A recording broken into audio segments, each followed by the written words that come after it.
ஏன் இதை சொல்லுகிறேன் சொன்னால், அழகின்ற வருகிற கூட்டம் அவருடைய போர்வதில் நான் பார்க்கிறேன்.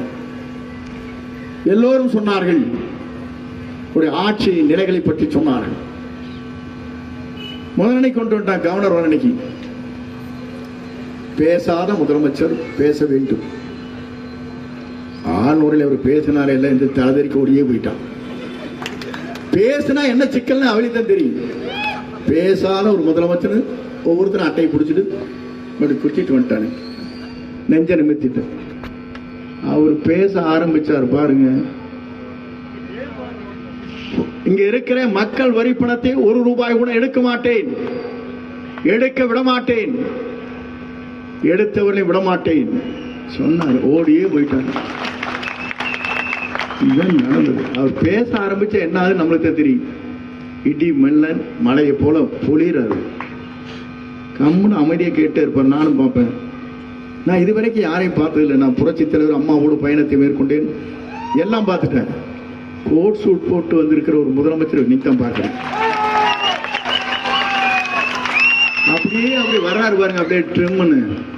நானே கொஞ்ச நேரம் அவர் முகத்தை பார்த்துட்டு இருக்கலாம் எனக்கு ஒரு ஆசை. உங்களுக்கு எத்தனை ஆசை இருக்கு? எல்லாரும் அவரை பார்க்கலாம் நிறைய நினைக்கிறீங்க. கோடிக்கணக்கான மக்கள் நினைக்கிறார்கள். ஆனா நேரம் தான் அவருக்கு இல்லை. இன்னும் பார்க்க தருவார். அப்படிப்பட்ட அன்பை செலுத்தக்கூடியவர். அதை முடிச்சுக்கலாம். திமுகவும் அண்ணா திமுகவும் கூட்டணி வைக்கிறது என்று தமிழ்நாட்டின் வரலாற்றில் யாருமே சிந்திக்க முடியாத ஒரு சிந்தனையை, ஓட்டத்தை உருவாக்கியவர் அன்னைக்கு பேசிட்டு போனவர் தான். அதுக்கு பிறகு வேற சொல்லக்கூடாது, சொன்னா வெக்கக்கேடு.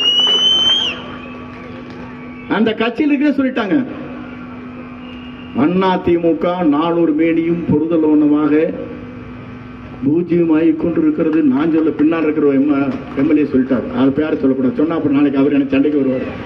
எனக்கு நண்பர். இவங்க நினைச்சிட்டு இருக்காங்க எல்லாரும் சேர்ந்துருவான் 6 மாசம் தான் அந்த கட்சி இருக்குங்கிறான். நான் கேட்கிறேன், 6 மாசம் இல்லையப்பா, அவர் உயிருள்ளவரை அவர் தான் தமிழ்நாட்டின் நிரந்தர முதலமைச்சரை யாராலும் மாற்றி காட்ட முடியாது. தமிழக வெற்றி கழகத்திற்காக உயிர் தியாகம் செய்த இளைஞர் தான் இங்கே அமைச்சர்கள். அதான் நான் பார்க்கிறேன். நான் ஒருத்தன் மூத்த அமைச்சர். நான் அதெல்லாம் பார்க்கிற போது நான் பார்க்கிறேன், பின்னி எடுக்கிறாங்க. இவங்க நினைச்சிட்டு இருந்தாங்க புதுமுகங்கள் வந்து இருக்கிறார்களே, இவர்கள் என்ன செய்ய போகிறார் என்று நினைத்தார்கள். சட்டமன்ற உறுப்பினரும் பிச்சை எடுக்கிறாங்க, அமைச்சர் அதற்கு மேலே எக்கி அடிக்கிறாங்க.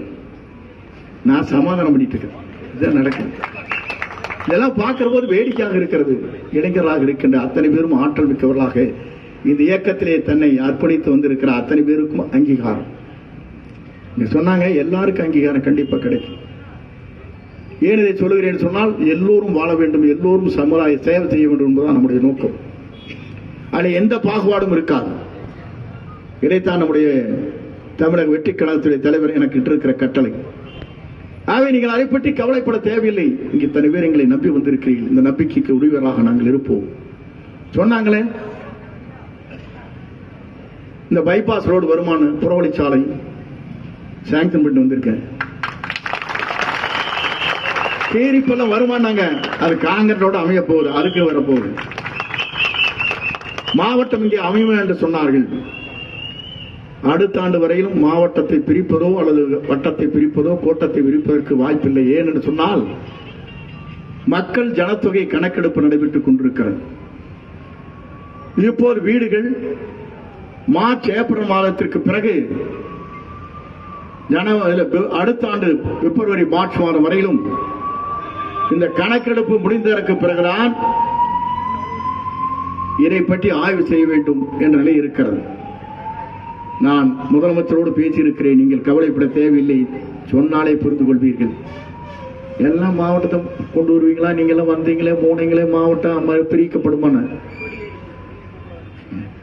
அதே போலதான் மாவட்டம் பிரிக்கிறது, அந்த சர்வே பண்ற வேலையை எனக்கு தான். இவ வெளியிருந்து அறிக்கை, மாவட்டத்தை பிரிக்க முடியுமா, சட்டத்தை பிரிக்க முடியுமா? எனக்கு ஒண்ணு புரியல.